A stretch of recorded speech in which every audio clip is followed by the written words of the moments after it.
Joining me right now is a chef with a podcast. Everybody's into podcasts right now, so you found a magical way to combine everybody's favorite things. This right here is Chef Sego. He has been in the cooking game for over 20 years, and this morning he's giving us all the details about the reboot of his show and now Sunday Suppers with Sego. That's a good name. I like that a lot. Say it 3 times fast. Oh, look, don't make me do it. Don't make me do it. How are you doing today, first and foremost? I'm great.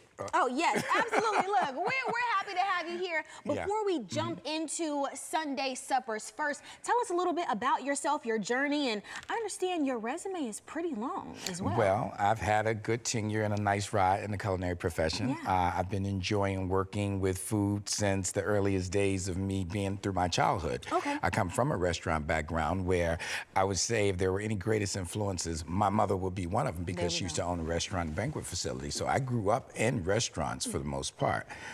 In addition to that, I went on to start in kitchens like any other person that really starts out in this culinary game. And I just graduated up the ranks and found a love for the fusion of food, conversation, and that's just been like a mainstay for me. I can tell based on what you brought with yourself this morning, we're certainly in for a treat. But like you say, being raised in, your mom obviously being a big influence, I know she started you in the restaurant. Yes, I know she started you off right. So could you explain a little bit more about what exactly is the gastronomic scene? What is that? Well, the gastronomic scene is where you bring food together with kind of like trends and style. Like you just kind of really turn it into art for the most part. Very nice. So a lot of food trends right now are going more towards how can we be creative with different sauces? How can we bring and meld together different palettes and, you know, just pay attention to all the different spices that we don't typically pay attention to. Kind of creating an aesthetic, maybe? Yes, absolutely. That's what a lot of people look for, whether it be videos or influencers. Like when you look on social media pages,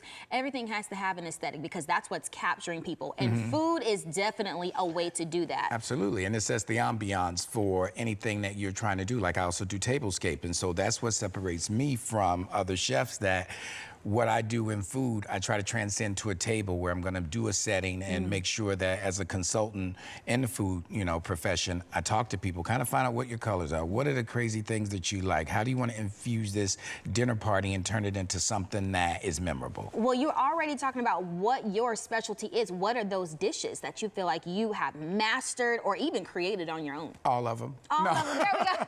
There we go. That's what I like, confidence. I like it. But on the serious tip, like for instance, let's take this. This is a twist on a s'more. Well, we all know here in Alabama it's way too hot to start a campfire. Yes. So what I did is I made a campfire parfait.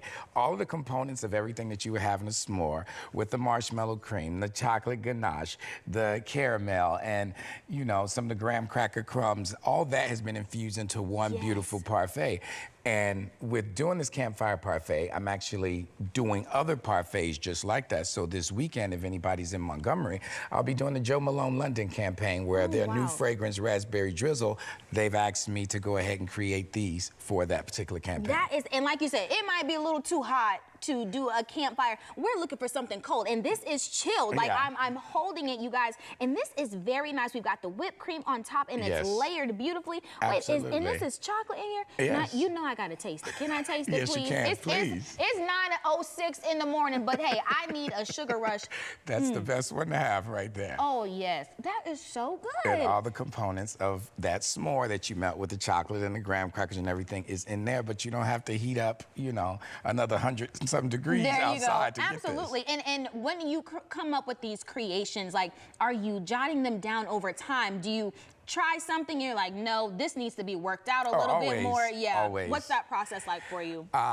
You go through an experimental phase. You know, I'm not going to say that there's no chef that doesn't make a mistake. We all do, but that's how we learn from them based on, okay, that fusion of food doesn't necessarily work with that, or that texture doesn't work with that. And then you just keep going and going until you get it right. It's almost like any inventor, you know, you try something and see if it works, and if the cogs keep turning well, you run with it. Well, I can tell you sure aced this one right here. I appreciate that. Thank you. Yes, of course, we're going to switch gears a little bit because we're going to talk about Sunday suppers with Sago. You know, how did that exactly come about, and what was that vision behind it? Okay, well, the vision behind it was, I know that we all went through a very difficult time during the pandemic lockdown, and we were all really isolated from people.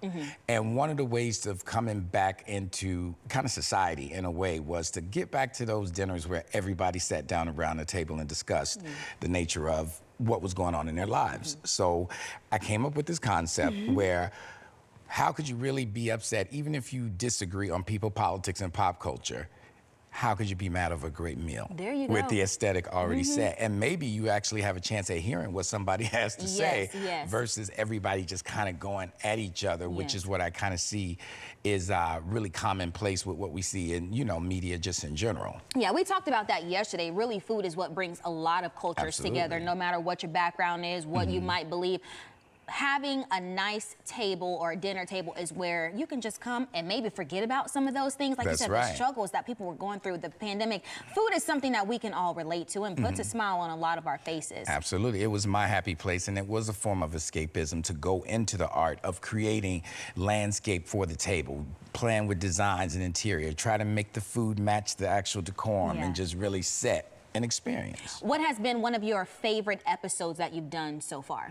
I would say the episode where I played with some Asian fusions. It was like the first one that I did because I had so many people from so many different backgrounds at the table on that day. And that was more of an audio. We had just started to, as we do this reboot into season 2, go into more visual things where you can go to YouTube and see the actual podcast play out versus you can go on Spotify and hear it at any given time. So that was one of my favorite episodes, to kind of bring food together with the theme, and it almost felt like, I don't know, it was like a setting of a party of some sort. Even though it was just for the podcast, it gave people an opportunity to see this is what I do in addition to creating food. Of course. I mean, I'm so excited for what season 2 has to offer. I know everybody's listening. You already said Spotify and YouTube. Please let people know where they can follow you, look at some of your old episodes, and keep up with what's coming. Okay, you can go to Spotify, you can go to Pandora, you can also go to any streaming platform really that you would like. It does transcend across so many different streaming services.